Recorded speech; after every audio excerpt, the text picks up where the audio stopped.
Why Mom demanded that I cancel my entire wedding just to spare my golden child sister's fragile feelings. So I uninvited my whole family, and the way I flipped the script on them at the last minute left everyone in shock, completely speechless. I'm Emily, 30 years old, and my fiancé, Ryan, who is 31, proposed to me this past March. We've been a couple for 6 years now. He truly is my closest companion, my partner, and without a doubt, the most supportive individual I've ever known. When he knelt down and asked me to marry him, it genuinely felt as though everything in my life had finally aligned. However, the moment I shared our wonderful news, my mother and my half-sister, Cassie, who is 24, decided to transform my engagement and subsequent wedding into their personal battleground. My mother married my stepfather, Tom, when I was 5. Cassie is their daughter, and despite growing up under the same roof, our relationship has always been more akin to distant acquaintances who merely tolerate each other, rather than genuine sisters. The truth is, Cassie has always harbored a strange competitive streak when it comes to me. It began in our childhood. She would throw a tantrum if I achieved a better grade or if one of our relatives offered me a compliment. As we matured, the stakes only escalated. I pursued higher education on a scholarship, while Cassie chose not to attend college at all. I've been in a committed relationship with Ryan for years, whereas she has drifted from one tumultuous relationship to another. Now that I'm engaged, she's behaving as though my happiness is some sort of personal vendetta against her. Anyway, Ryan proposed last March during a peaceful weekend at home, and we settled on a January wedding date.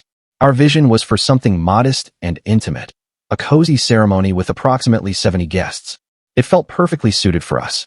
I was incredibly eager to begin the planning, and I assumed my family would share my enthusiasm. Oh, how mistaken I was. When I telephoned my mother to share the news, her initial reaction wasn't joy. Instead, she said, "Oh, Cassie isn't going to like this." I chuckled a little, thinking she was jesting, but she was entirely serious. Apparently, my engagement was destined to upset Cassie. Why?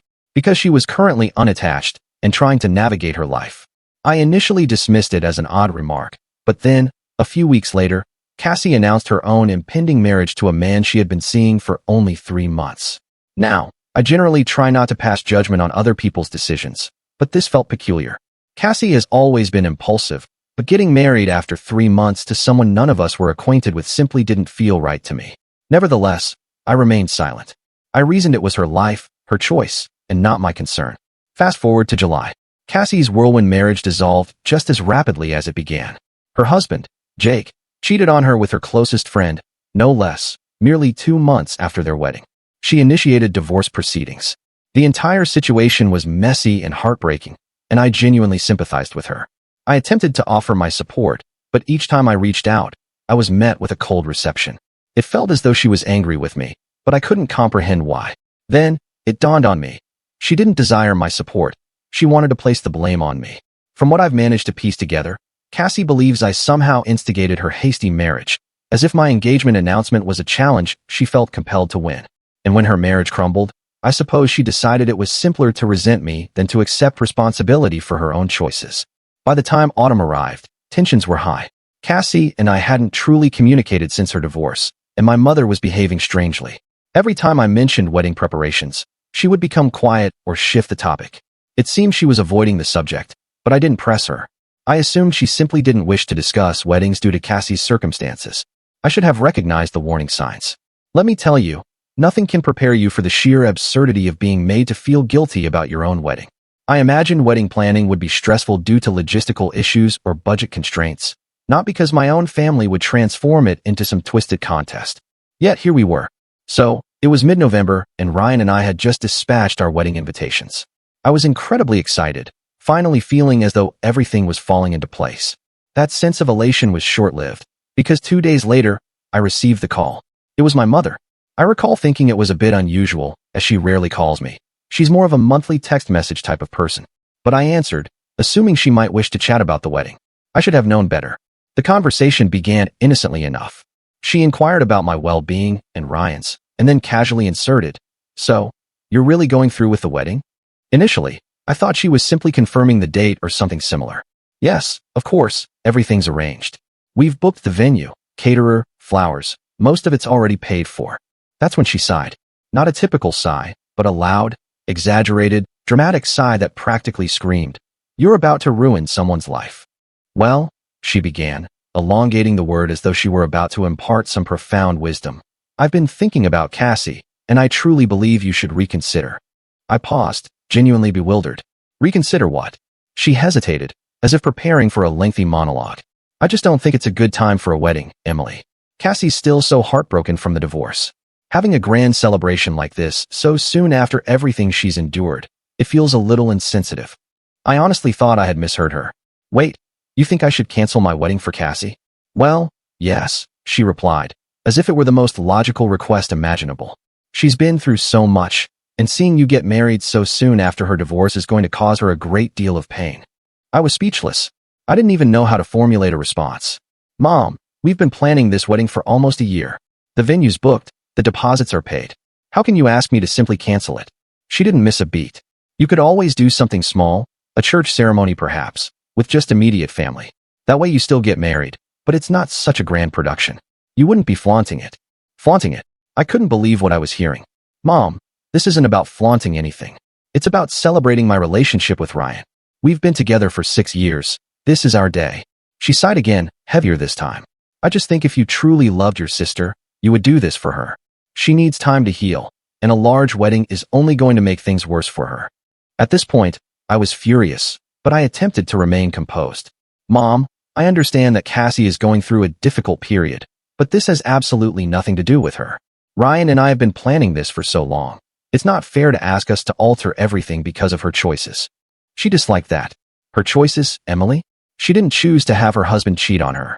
She didn't choose to have her life fall apart. Yes, but she did choose to marry a man she barely knew after 3 months. That was the wrong thing to say.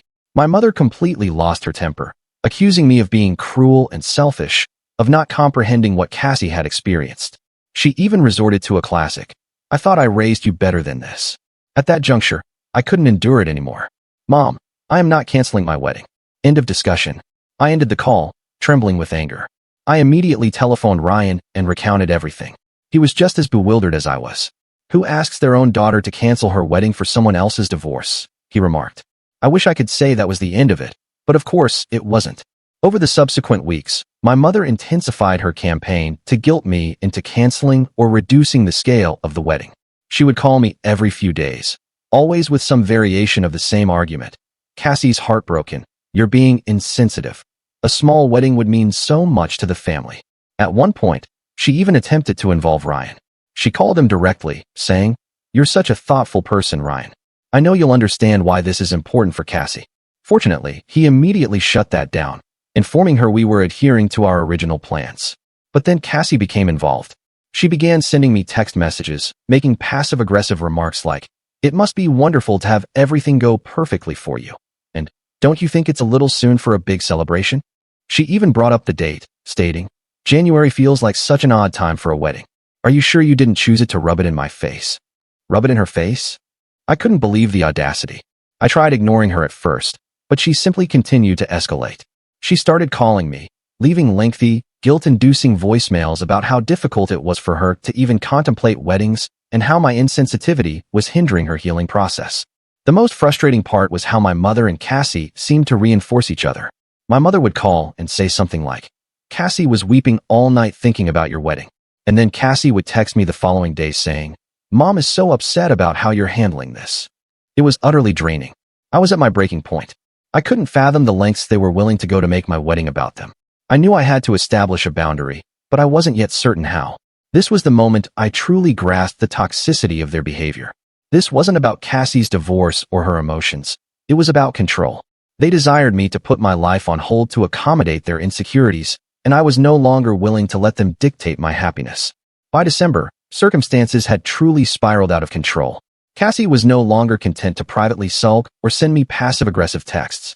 She was now on a mission to tarnish my reputation with anyone who would listen, and frankly, I was experiencing whiplash trying to keep pace with all her antics. It began subtly. I learned from my cousin Megan, bless her for being the family informant, that Cassie had been contacting relatives to caution them about me. According to her, I was flaunting my wedding in her face to humiliate her. She even asserted that I had deliberately chosen January, knowing it would be too soon after her divorce for her to emotionally manage it. I couldn't grasp the reasoning. My engagement had been set months before she even married, let alone divorced. How on earth was I supposed to foresee her life falling apart when I was sending out save the dates? But logic seems to hold little importance when someone is determined to play the victim. Her stories grew more dramatic with each retelling. Megan informed me Cassie was uttering things like, "Emily always believes she's superior to me. She's just parading her perfect little life in my face because she knows I'm struggling." The worst aspect was that some family members actually bought into her narrative. My mother, of course, was her staunchest supporter. She began telephoning me almost daily to inquire if I had reconsidered canceling or scaling back the wedding. "Cassie's still so fragile," she would say.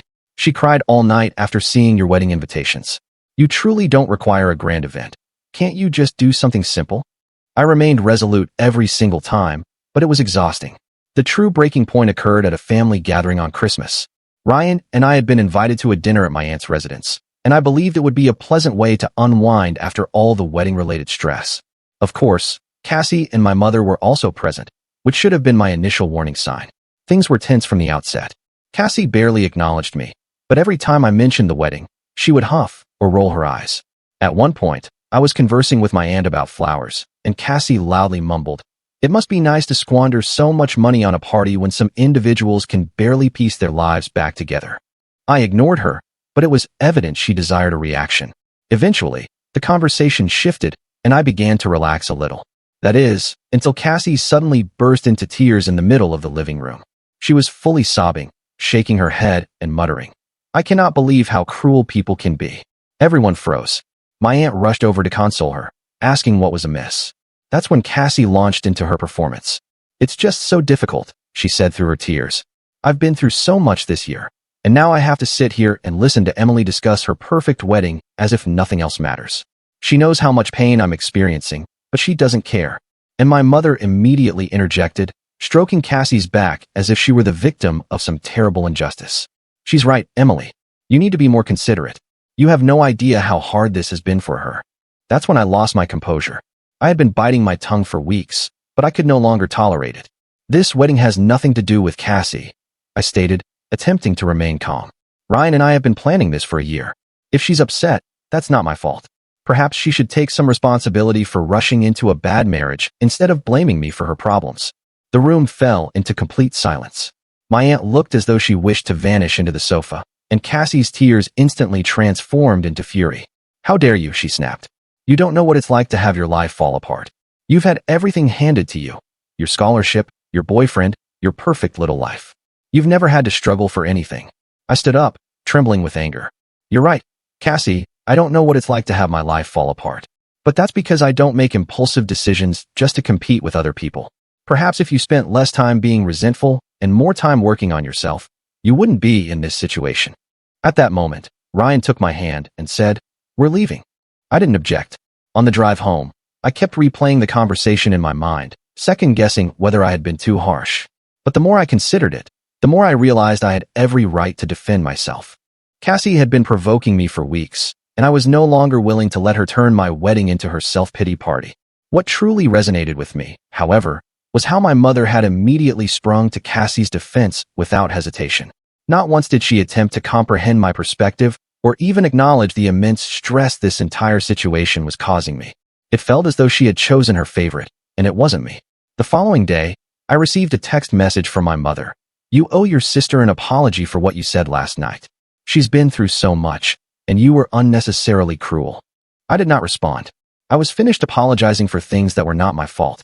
By this point, it was evident that Cassie was not going to back down, and my mother was not going to cease enabling her. I did not know what their next move would be, but I knew I had to begin preparing for the worst. Update 1. Hello again, and thank you so much for your comments and support on my previous post. Your advice genuinely assisted me. So, after the catastrophe at the family dinner, I understood I had to establish a firm boundary. Cassie and my mother were not merely being unreasonable. They were actively attempting to undermine my happiness. Ignoring it was clearly ineffective, and every attempt to defend myself only seemed to fuel their drama. I realized the only way to proceed was to completely exclude them from the wedding. That decision was not easy, but it was essential. 2 days after the dinner, I sat down with Ryan and explained everything. "I think I need to uninvite them," I said, feeling a lump in my throat. "They're just going to make things worse if they're there." Ryan immediately nodded. "I've been thinking the same thing. It's unfortunate, but this is your day, our day, and you deserve to enjoy it without worrying about their next maneuver. Hearing his support made me feel a little better, but the prospect of actually disinviting my mother and sister from my wedding was daunting. It wasn't solely about them.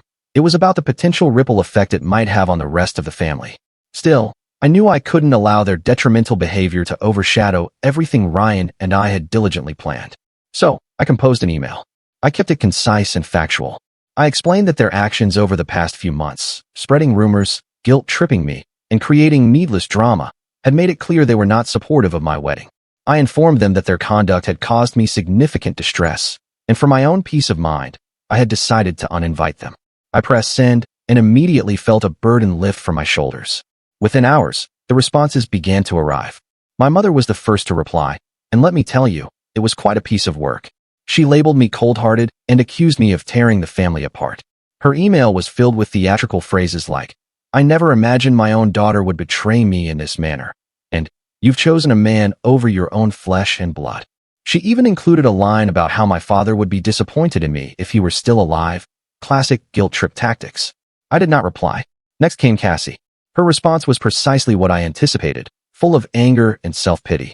She accused me of being envious of her, still not sure what I'm supposed to be jealous of, and claimed I was punishing her for being candid about her feelings.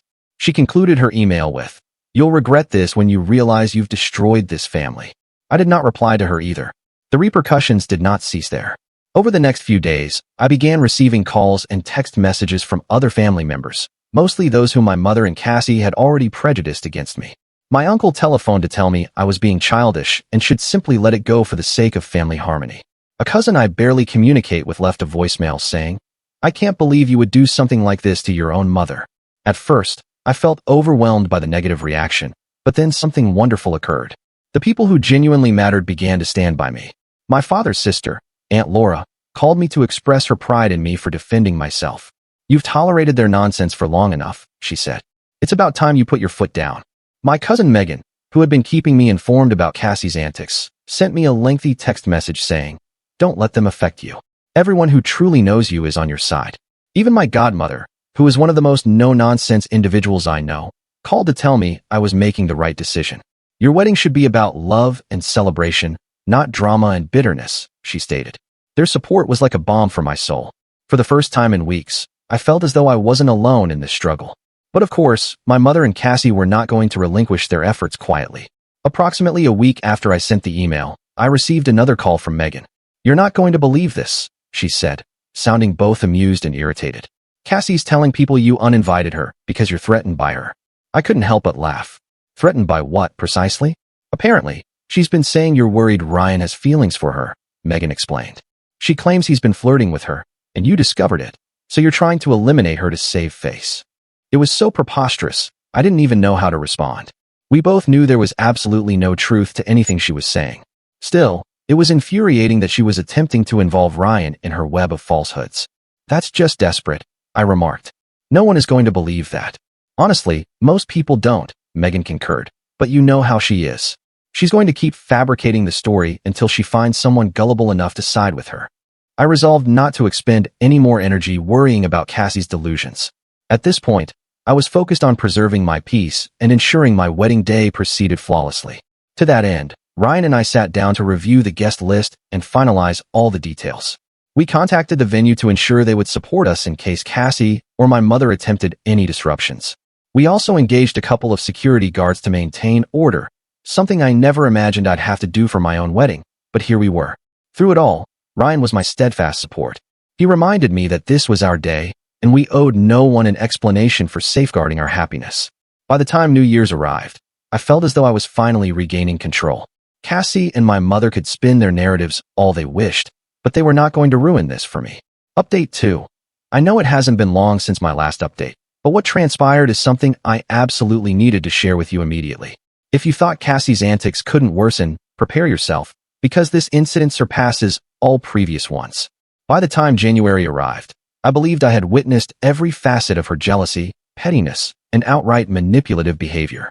But what she attempted next left me utterly astonished and, frankly, a little disgusted. It all began with a strange text message Ryan received one evening. We were sitting on the couch, finally relaxing after a stressful day of finalizing wedding details, when his phone vibrated. He glanced at it, and I noticed his expression immediately shift from relaxed to tense. "What is it?" I inquired, already bracing myself for drama. "It's Cassie," he replied, showing me the message. The text read, "Hey Ryan, I really need someone to talk to. I know you probably think I'm a terrible person right now, but I'm truly struggling, and I feel like you're the only one who understands. Can we meet up?" At first, I didn't know how to react. I mean, on the surface, it seemed harmless enough. But knowing Cassie, and knowing how diligently she had been working to cause problems, I had a bad feeling. Ryan must have sensed it too, because he didn't reply right away. Instead, he turned to me and said, "I don't like this. It feels off." "Because it is off," I responded. "She's never even liked you. Why would she suddenly want to discuss her feelings with you?" We agreed it was best to ignore her, but the messages continued to arrive over the next few days. She sent Ryan a series of increasingly desperate texts. She spoke about how lonely she felt, how she had no one else to turn to, and how much she appreciated his kindness during such a difficult period. Let me remind you, Ryan had never had any kind of meaningful conversation with Cassie. He had always been polite to her, of course, but they were not close by any stretch of the imagination. So, this sudden outpouring of gratitude felt calculated. Ryan was as unnerved as I was, but we both decided it was better to wait and see what her ultimate goal was before responding. And sure enough, it didn't take long for her true intentions to become evident. Later, Ryan received another message, and this one was so blatant it made my blood boil. Cassie wrote, "I've been thinking a lot about you lately. I know it's wrong, but I can't help it. I feel like we have a connection that Emily doesn't understand. I don't know what to do with these feelings." I was furious, not just at her for being so brazen, but also at the sheer disrespect of it all. She knew we were getting married in a matter of days, and here she was trying to insert herself between us with some cheap tricks. Ryan, bless him, immediately showed me the message and asked, "How do you want to handle this?" I took a deep breath and said, "Let's not give her the satisfaction of a direct response. Block her number, but before you do, take screenshots of everything." He did exactly that, and we kept the screenshots as evidence, just in case she decided to try fabricating some wild story later. The next morning, I decided I wasn't going to let this go unaddressed. I didn't respond to her directly. There was no point in engaging with someone so desperate for attention. But I did send an email to my mother and a few other close family members, outlining what had transpired. I kept it straightforward, attaching the screenshots and explaining that this was the proof that I was justified in uninviting Cassie from the wedding. "This behavior is toxic and manipulative," I wrote. "I've done everything I can to maintain peace, but this crosses a line, and I hope now you understand why I excluded her." The responses were varied. My mother, predictably, came to Cassie's defense. She claimed I must have misinterpreted her intentions and that I was exaggerating the situation. She even had the audacity to suggest that Ryan might have misread the messages. "I can't believe you'd accuse your own sister of something so horrible," Mom wrote. "Cassie's just going through a tough time, and you're making it all about you." I rolled my eyes so hard I nearly sprained something. At this point, I wasn't even surprised. But other family members were much more supportive. Megan, my cousin who had been in my corner from the start, called me immediately after reading the email. "Are you serious?" she exclaimed. "I knew Cassie was problematic, but this is next level. Good for you for cutting her off." My father's sister, Aunt Laura, was just as outraged. "You're absolutely right to keep her out of the wedding," she said. "She's proven time and again that she doesn't respect you, and this just confirms it." Their support meant the world to me, but I'd be dishonest if I said it completely erased the hurt. Cassie's stunt wasn't just disrespectful, it was humiliating. It felt like she was trying to undermine everything Ryan and I had built together, and I couldn't comprehend why. Was it jealousy? Spite? Some twisted need for attention? Perhaps all of the above. Whatever her reasons, I knew one thing for sure. She wasn't going to succeed. With just a few days remaining until the wedding, I made a promise to myself that I wouldn't allow Cassie or my mother to ruin this for me. I also made sure to reinforce security measures for the big day. I contacted the venue and briefed them on the situation, letting them know Cassie and my mother were explicitly uninvited. I even hired an additional security guard, just in case they decided to show up anyway. It felt a little extreme, but after everything they had attempted, I wasn't taking any chances. I now feel more prepared than ever to confront whatever nonsense they might try to throw my way. Cassie's underhanded tactics might have shaken me, but they didn't break me. If anything, they only strengthened my resolve to stand my ground and protect my peace. Update 3. Hello again. Let's hope this is the final time you hear about my family drama. Let me tell you, I thought I had prepared myself for every conceivable scenario leading up to my wedding. But nothing quite readies you for the moment when your own family attempts to sabotage the happiest day of your life. The morning of the wedding commenced beautifully. The venue appeared enchanting with all the flowers and decorations we had selected over the past year. The weather was ideal for our ceremony, and my bridesmaids kept me laughing and at ease while we got ready. Ryan and I had agreed to do a first look before the ceremony, so once I was dressed, I stepped outside to meet him in the garden. The instant I saw him standing there, looking every bit as nervous and excited as I felt, all the stress and drama dissipated. This was the moment I had been anticipating, and nothing else mattered. Or so I believed. Approximately 30 minutes before the ceremony was scheduled to begin, I was back in the bridal suite making some final adjustments when my maid of honor, Amanda, rushed in. She looked flustered, which immediately triggered alarm bells.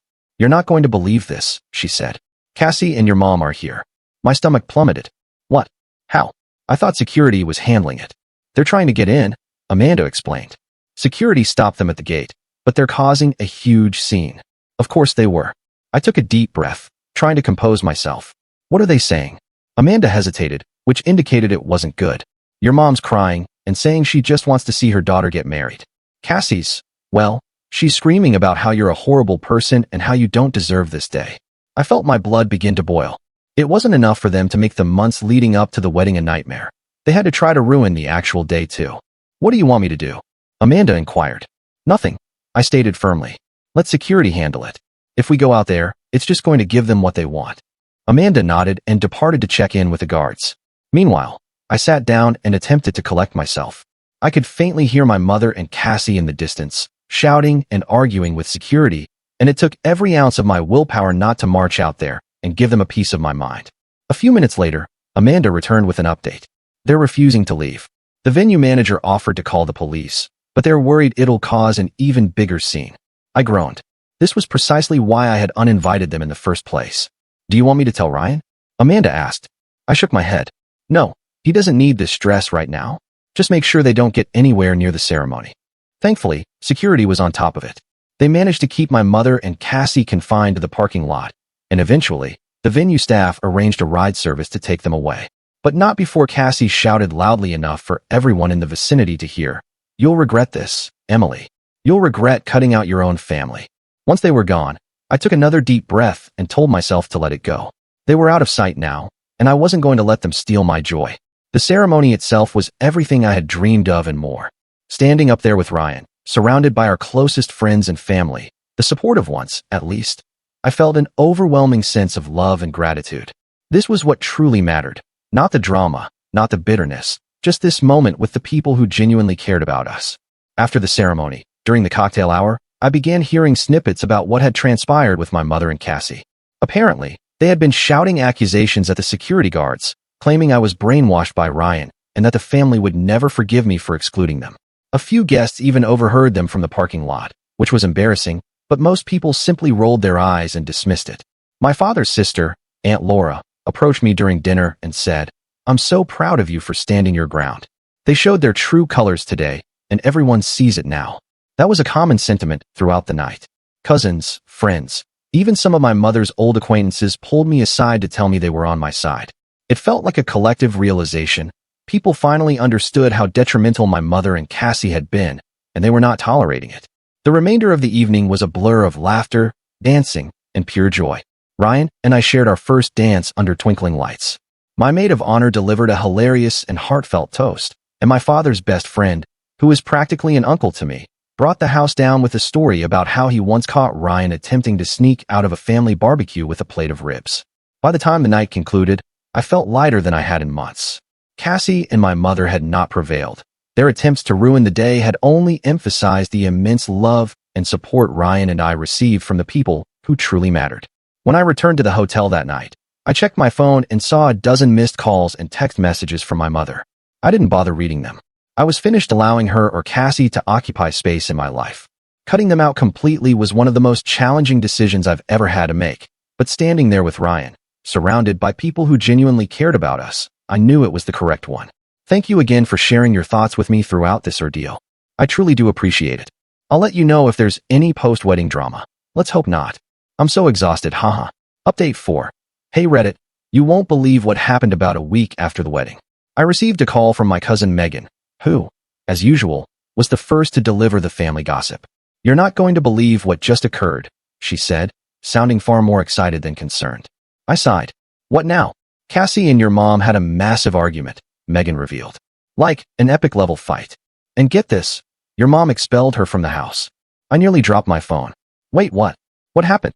Megan was more than happy to provide the details. Apparently, after the wedding, Cassie had been sulking around my mother's house, brooding over the fact that her grand scheme to ruin my day had failed. According to Megan, she was blaming everyone. Me, Ryan, the security guards, even some random cousin who supposedly didn't try hard enough to stop me. The real explosion happened when she turned on my mother. Cassie accused her of not doing enough to prevent the wedding. She started screaming about how it was Mom's fault that I had gone through with it. That Mom should have been more forceful in convincing me to cancel. My mother, who has always indulged Cassie no matter how absurd she's been, finally reached her breaking point. Megan said Mom yelled back, telling Cassie she was weary of the drama and that she was an adult who needed to take responsibility for her own life. Cassie did not take that well.